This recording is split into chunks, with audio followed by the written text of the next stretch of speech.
Ngayong araw, inaasahan natin malaking bahagi ng ating bansa makakaranas ng mga pag-ulan dulot yan ng mga iba't ibang weather system. Una, dito sa area ng Northern Luzon dahil sa epekto ng shear line at northeast monsoon, makakaranas tayo ng mga pag-ulan. Dito naman sa eastern section ng Central and Southern Luzon dahil sa epekto ng easterlies, asahan rin natin yung mga kalat-kalat na pag-ulan at thunderstorms throughout the day.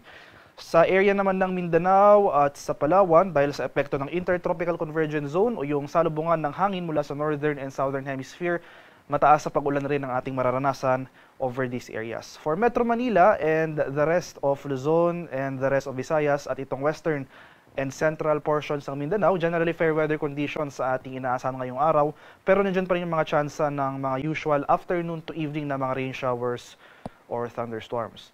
At patuloy nga nating minomonitor itong mga cloud clusters dito sa labas ng ating PAR. Itong mga kaulapan na ito ay associated sa ating Intertropical Convergence Zone. So sa ngayon, wala pa tayong low pressure area na minomonitor because as of now nga ay disorganized pa yung convection associated sa mga kaulapan na ito.